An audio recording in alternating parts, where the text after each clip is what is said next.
Hello दोस्त। Take गुरु गौतम प्रसाद के इस चैनल में आपका स्वागत है। इस बार वीडियो में हम लोग देखने जा रहे हैं कि बोइंग 787 ड्रीमलाइनर का क्रैश क्यों हुआ था और कैसे हुआ था, और इसका कुछ फैक्ट फाइंडिंग करेंगे जिसमें हम जानकारी करेंगे कि इसकी कैपेबिलिटीज क्या हैं और इसके ड्रॉबैक्स अगर कुछ हैं तो क्या है। तो आइए हम लोग आगे बढ़ते हैं। ये कॉकपिट है ड्रीमलाइनर 787 का। अगर आप देखेंगे प्लेन के अंदर घुस करके कॉकपिट में जा करके, तो ये इस प्रकार से दिखाई देगा।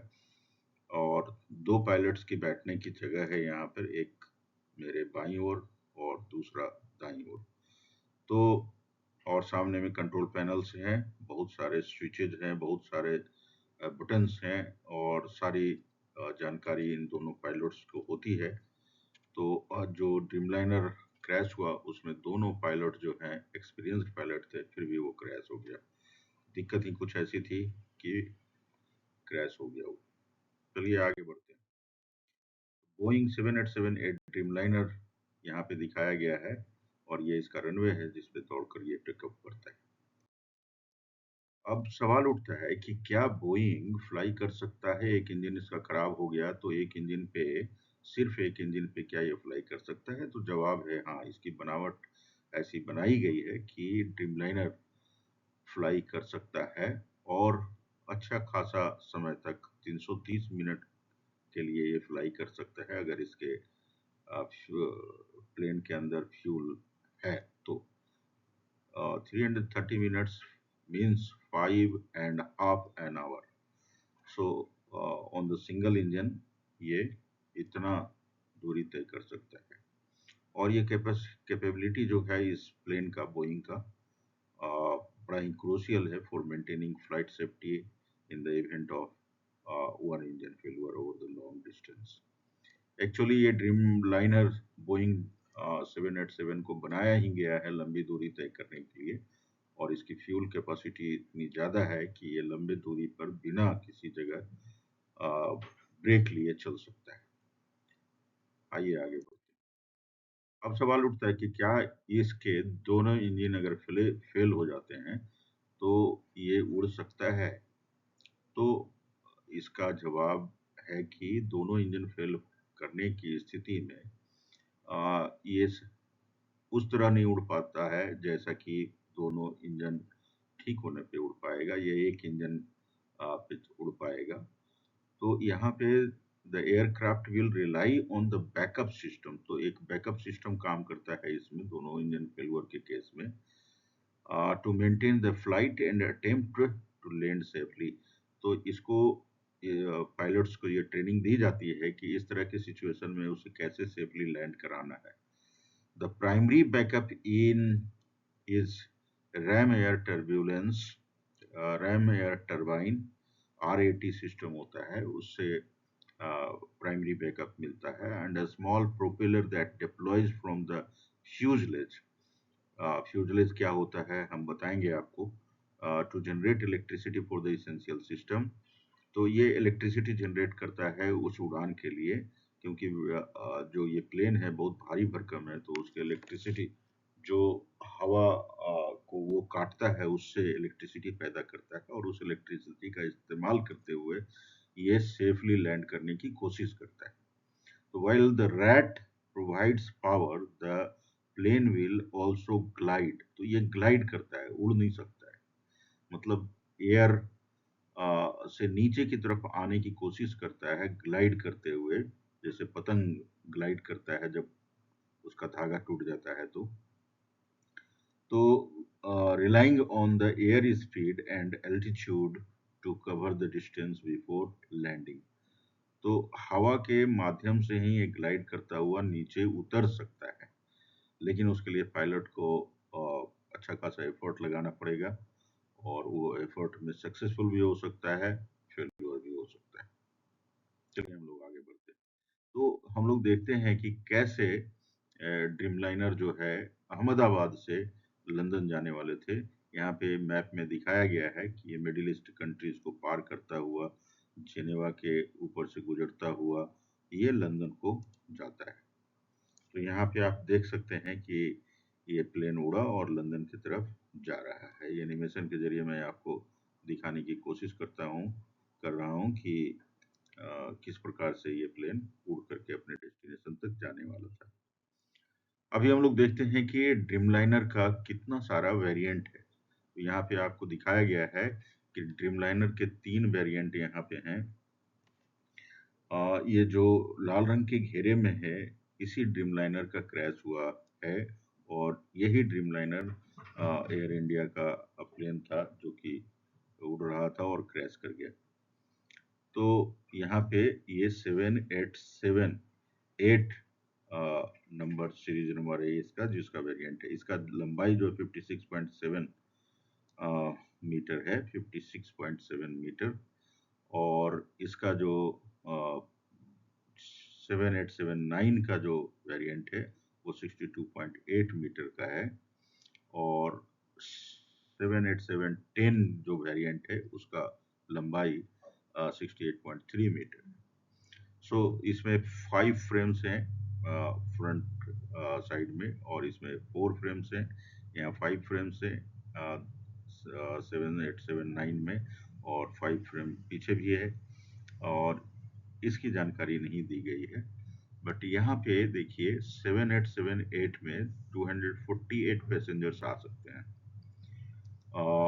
With a range of 7355 nautical miles चल सकता है ये। Original and the smallest variant, typically sitting around 245 passengers with a range of 7,355 nautical miles, which is basically equal to 13,620 kilometers. Basically, one nautical mile जो होता है वो 1.852 kilometers के बराबर होता है।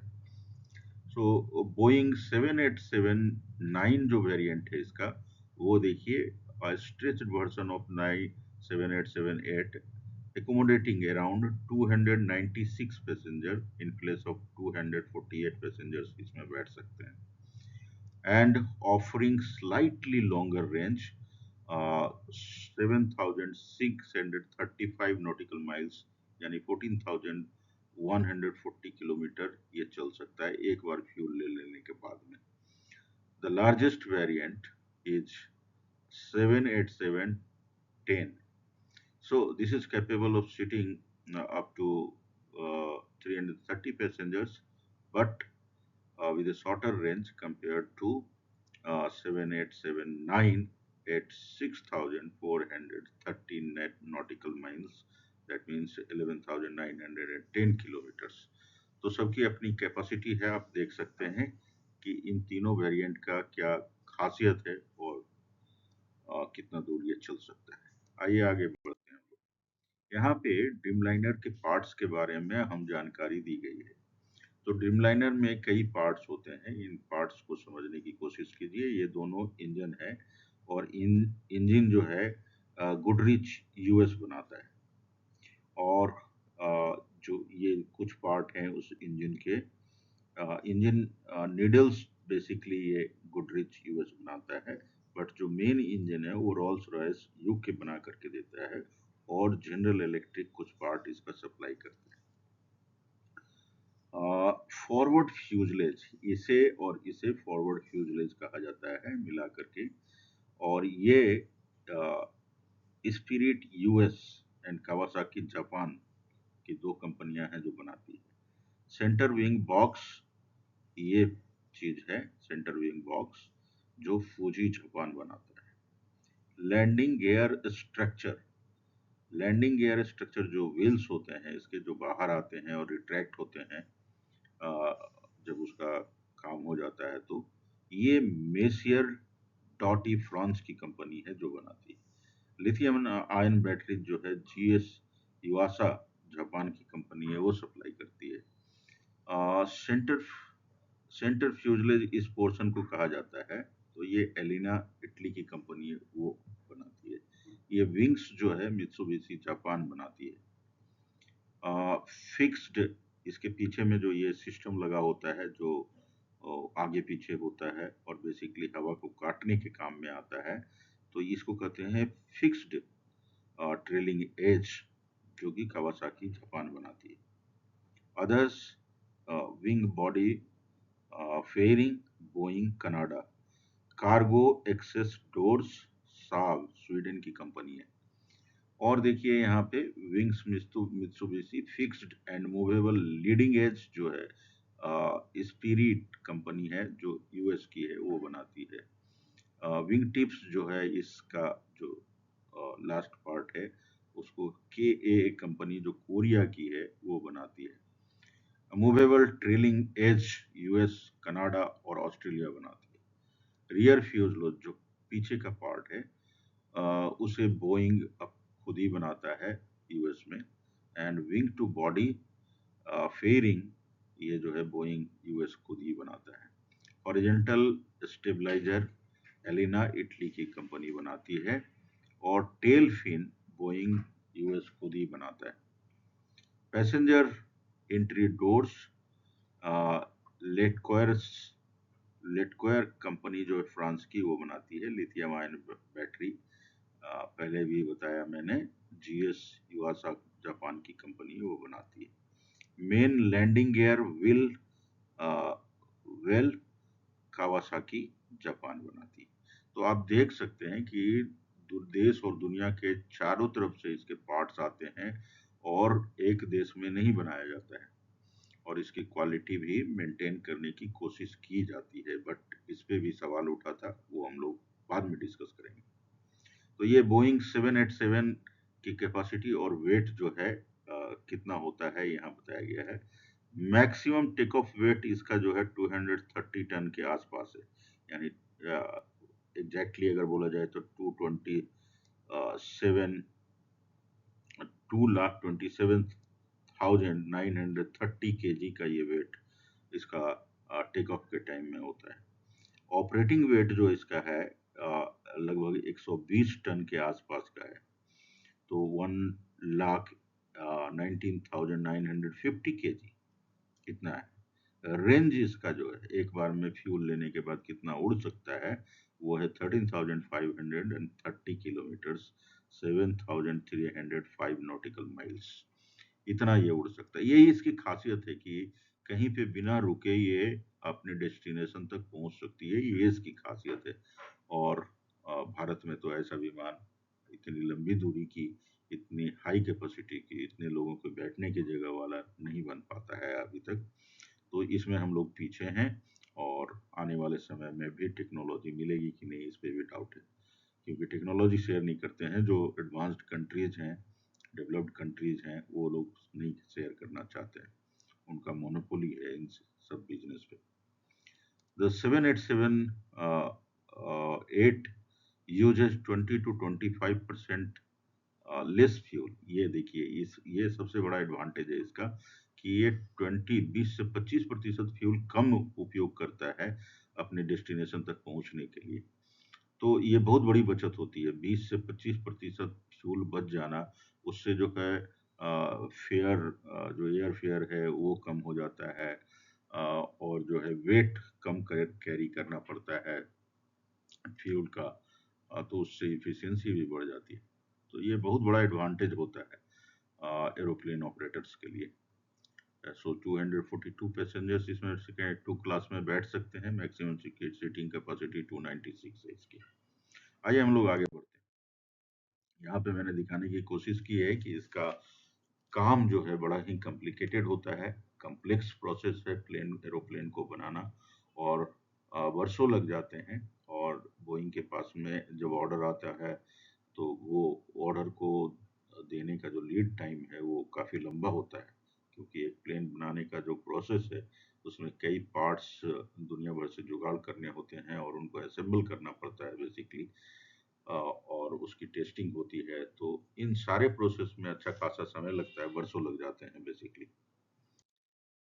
ये दिखाया गया है कि कौन कौन सा पार्ट है जो मैंने आपको बता ही दिया है। तो इसमें दो इंजन है इधर में, और रियर कार्गो होल्ड 14 नंबर देखिए कहाँ पर है। तो यहाँ है रियर कार्गो होल्ड, और 13 नंबर जो है forward cargo hold for additional LD3 containers, higher operating weight MPOW raise to 24.8 8 tonne. इस तरह से इसकी कई खासियत हैं।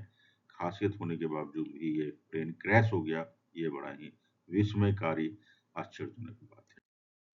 हालाँकि ये अपना सर्विस अ, काफ़ी लंबे वक़्त से दे रहा था और सफलतापूर्वक दे रहा था, फिर भी ये क्रैश कर गया।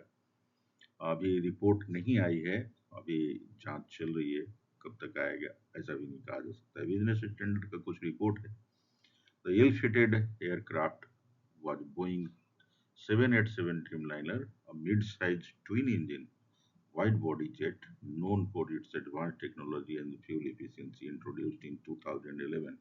2011 में इस ड्रीमलाइनर को शामिल किया गया था and was designed to replace the older long haul aircraft। लंबी दूरी तय करने वाला जो एयरक्राफ्ट होता है उसको बोइंग 787 200 ER को और एयरबस 330 200 को रिप्लेस किया था बेसिकली इसने। and it features large electronically dimmable windows, raked wing tips for improved aerodynamics, and carbon fiber reinforced polymer structure, जिससे कि हल्का होता है। ये carbon fibre reinforced polymer structure से प्लेन का प्लेन में मजबूती को बिना कंप्रोमाइज किए उसे हल्का बनाया जा सकता है। तो ये काफी बड़ा इम्प्रूवमेंट था। That makes up half of its primary plane, significantly reducing the weight and fuel consumption. Weight कम होने से फ्यूल कंजप्शन खुद ब खुद घट जाता है। तो ये बड़ा ही बहुत बहुत बड़ा वेट होता है कि कौन से मटेरियल का प्लेन बनाया जाए। यहाँ पे देखिए, with the seating capacity of 242 passengers, a two-class configuration, the 7878 offers the range of approximately 7,305 nautical miles।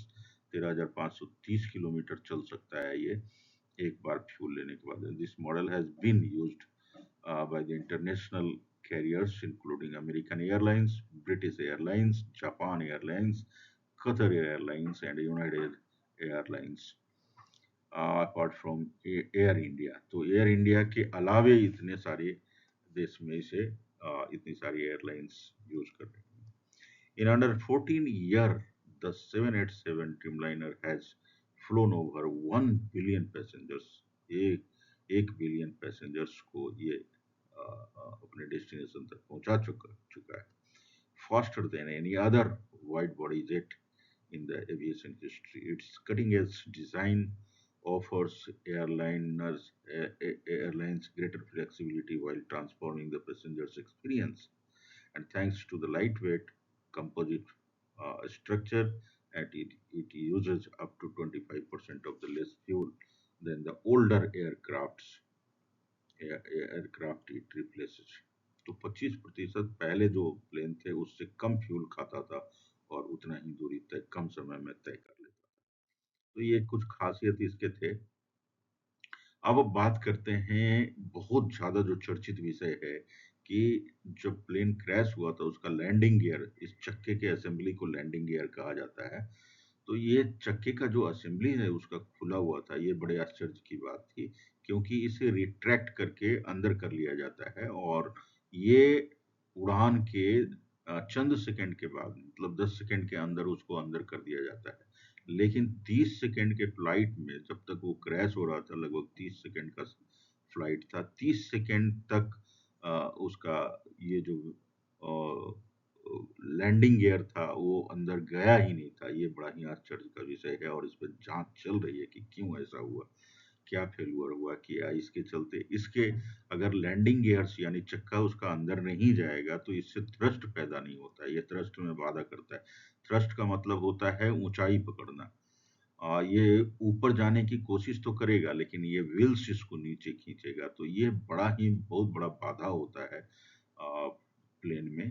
तो landing gears of the Dreamliner और any commercial airline should retract shortly after it takes off। The primary reason for retracting the landing gear is to reduce drag। Drag कम करता है ये and increase the aircraft's aerodynamic efficiency and climb rate।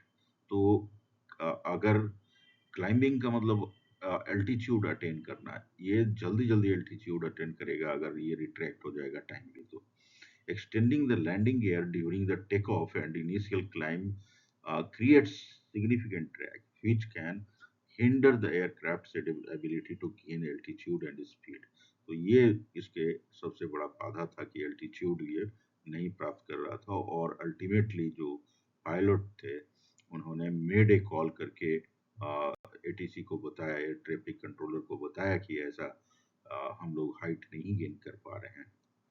और क्या बातचीत हुई उनसे उसका जांच होगा, तो एक रिपोर्ट जरूर पब्लिक किया जाएगा और लोगों को बताया जाएगा कि इसके क्या कारण थे। चलिए हम लोग आगे बढ़ते हैं और जानकारी करते हैं। यहाँ पे आपको अ, अ, जो प्लेन क्रैश हुआ था उसका दिखाया गया है कि किस प्रकार से वो एक बिल्डिंग के छत पे तोड़ता हुआ घुस गया। हमारे प्राइम मिनिस्टर मोदी साहब यहाँ पे देख रहे हैं कि किस प्रकार से यह हादसा हुआ है। उन्होंने पर्सनल अटेंशन दिया, इस हादसे के तुरंत बाद वहाँ पहुँच गए। And take off of the crash in the flash, यहाँ पे दिखाया गया है कि किस प्रकार से टेक ऑफ हुआ। यहाँ से रनवे से चल करके उड़ने की कोशिश की।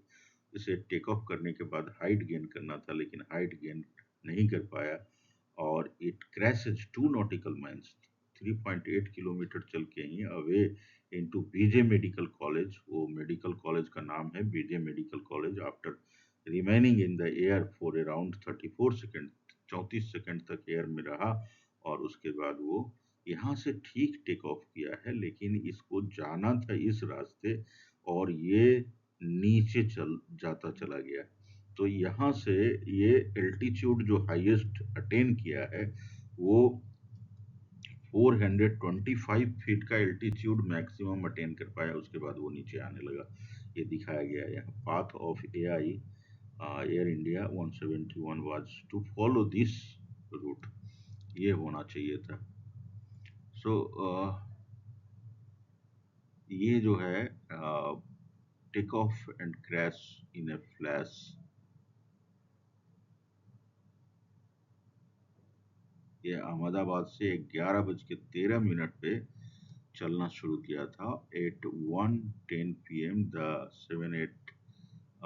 7 Dreamliner is scheduled to take off to London Gatwick as AI 171, but ये पहुंच नहीं पाया और अहमदाबाद एयरपोर्ट के पास ही बीजे मेडिकल कॉलेज के कैंटीन के छत पे इस तरह से टकरा गया और उसमें आग लग गई और सभी पैसेंजर्स, एक को छोड़ करके सारे पैसेंजर्स की मृत्यु हो गई उसमें। तो बड़ा ही दुखद घटना था।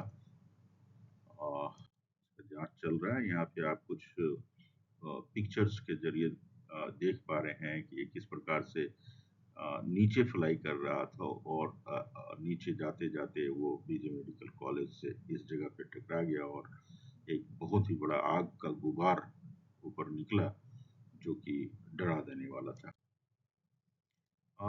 This is a gentleman whose name is, इनका नाम है जॉन बार्नेट। ये बेसिकली वहाँ पे काम करते थे, जो बोइंग बनाने वाली कंपनी है उसमें काम करते थे। लेकिन ये सज्जन जो हैं वो संतुष्ट नहीं थे वहाँ पे जिस प्रकार की क्वालिटी की चीज़ें लगाई जा रही थी या जिस प्रकार से वहाँ पे काम किया जा रहा था उससे संतुष्ट नहीं थे और ये विसल ब्लोअर थे वहाँ के। लेकिन इनकी संदेहास्पद स्थिति में चार्ल्सटन होटल में साउथ कैरोलिना में इनकी मृत्यु हो गई। इन्होंने केस किया था उस बोइंग के ऊपर में और इनको जाना था रिपोर्ट तैयार करके, लेकिन उसी दौरान में इनका डेथ हो जाता है जो कि बड़ा संदेहास्पद स्थिति में होता है। और उनकी मदर जो है वो ब्लेम करती हैं कि अ, इस कंपनी का कोई हाथ है इसमें। ये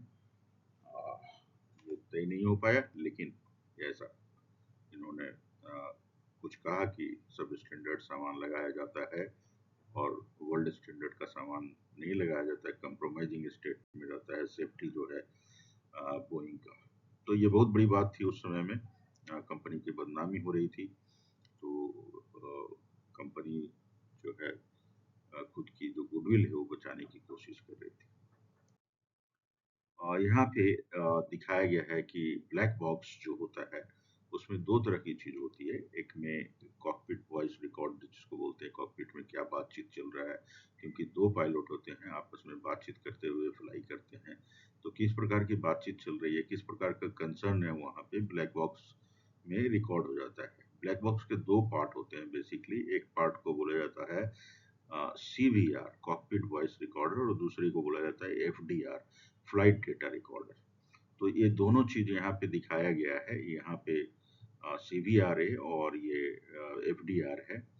तो ये जो है पानी के अंदर भी रह सकता है काफी लंबे समय तक, 90 दिन तक रह सकता है। और ये जो है अंडर वाटर लोकेटर है जिससे कि सिग्नल निकलता रहता है और वो सिग्नल को ट्रेस करके उस तक पहुंचा जा सकता है। तो वो 1 महीने तक it can withstand 1 month immersed in the water at the depth of 6,000 meters। 6,000 metre नीचे भी इसको लोकेट किया जा सकता है। 1 आवर 1,100 डिग्री सेल्सियस तक के टेम्परेचर को ये बियर कर सकता है। तो FDR जो है काफी, ब्लैक बॉक्स इस तरह का बनावट रखा जाता है कि ये बर्बाद ना हो, डेटा के साथ में सुरक्षित रहे, और इससे एक्सीडेंट्स के बारे में जानने में बड़ी सुविधा होती है। एक बार ये मिल गया, डिकोड हो गया, तो इसका डेटा हमें ये बताने में मदद करता है कि अंतिम क्षणों में जब क्रैश हो रहा था एरोप्लेन, तो उस समय में क्या हुआ था एग्जैक्टली। बिकॉज ये मिस्ट्री हो जाता है। एक बार प्लेन क्रैश कर गया तो प्लेन के सारे लोग मर चुके होते हैं, कोई बताने वाला नहीं होता कि अंतिम क्षणों में क्या हुआ। इस केस में एक व्यक्ति बचा है, लेकिन हार्डली उसे कुछ मालूम हुआ क्योंकि वो कॉकपिट से बहुत दूर था। उसके जो अनुभव होंगे वो शेयर कर सकता है वो, लेकिन एग्जैक्टली क्या हुआ था ये नहीं बताया जा सकता। आगे बढ़ते हैं हम लोग। एक बॉडी है गवर्नमेंट ऑफ इंडिया की जिसे बोला जाता है directorate general of civil aviation, DGCA in short. जो directorate general of civil aviation है, चीफ रेगुलेटरी बॉडी है इंडिया में सिविल एविएशन के क्षेत्र में। It coordinates all regulatory functions with the International Civil Aviation Organization। ये इंटरनेशनल सिविल एविएशन ऑर्गेनाइजेशन जो है इंटरनेशनल बॉडी है, इससे कोऑर्डिनेट करता है। तो इससे तालमेल बैठा करके काम करना इंडिया के लिए, इंडिया का डोमेस्टिक और इंडिया के जो इंटरनेशनल फ्लाइट है उन दोनों को, उड़ान को रेगुलेट करना इनका काम है। सो ICAO is in United Nations specialized agency established in 1944, which laid the foundation for the standards and the procedure for the peaceful global air aviation। तो पूरी दुनिया में जो एविएशन का काम चलता है उसमें ये रेगुलेशंस फॉर्म करते हैं और उनको कोऑर्डिनेट करते हैं। India is among one among 193 members of this ICAO। ये बेसिकली यूएन का एक अंग है जो इस क्षेत्र में काम, सिविल एविएशन के क्षेत्र में काम करती है। It is headquartered in Montreal Canada. इसका जो हेडक्वार्टर है कनाडा में, मॉन्ट्रियल। आइए हम लोग आगे बढ़ते हैं। DGCA ने क्या एक्शन लिया इस बारे में बातचीत करते हैं। तो DGCA suspended 3 air officials, Air India के 3 ऑफिशियल्स को इन्होंने सस्पेंड कर दिया due to serious and repeated lapses in crews scheduling. इसका कारण था crews scheduling and rostering system में इनको कुछ खामी मिली, जिसके चलते जो कि काफी सीरियस था। अकॉर्डिंग टू दो अखबार, the wire and the Hindu, especially DGCA found violations related to pilot licensing, rest period। Pilots को रेस्ट चाहिए होता है एक से दूसरे फ्लाइट में जाने के लिए, ताकि उनका कार्यकलाप जो है ठीक ढंग से चलता रहे, क्योंकि रेस्ट बहुत जरूरी है। And recency requirements। These lapses indicated systematic failure in the crew scheduling and compliance monitoring and international accountability within the Air India। Additionally, Air India was issued show cause notice Air India को भी show cause notice दिया गया है for operating 2 flights to London exceeding 10 hour flight time limit for the crew. और अब 10 घंटे से ज्यादा का फ्लाइट टाइम क्रू के लिए दे रहे थे, इसलिए इनको शो कॉज नोटिस दिया गया है। The DGCA has warned that any future violation of the crew scheduling norms, licensing, or for flight time limitations will result in stricter enforcement action। तो ये और भी कड़ा रुख अपनाएंगे अगर इस तरह का वायलेशन फ्यूचर में पाया जाता है। सो इन्होंने उन लोगों को वार्निंग दिया है और इसमें रिपोर्ट आने तक हम लोग इंतजार करते हैं। कुछ न कुछ अ, पता चलेगा, हम लोग ऐसी आशा करते हैं और इसके जो दोषी होंगे उनको सजा भी जरूर मिलेगी। तो वीडियो के अंत तक बने रहने के लिए आप सभी का धन्यवाद। और इसमें क्या जानना चाहते हैं, इस चैनल को आपने सब्सक्राइब नहीं किया है तो जरूर कर लें। इस तरह के वीडियो और जानकारी के लिए हमारे साथ ट्यून्ड रहिए और जुड़े रहिए टेक गुरु गौतम प्रसाद के साथ में। अगर कुछ कहना चाहते हैं तो कमेंट सेक्शन में लिख करके जरूर बताएं और लाइक करना नहीं भूलिएगा। Thank you so much. Stay tuned for next video.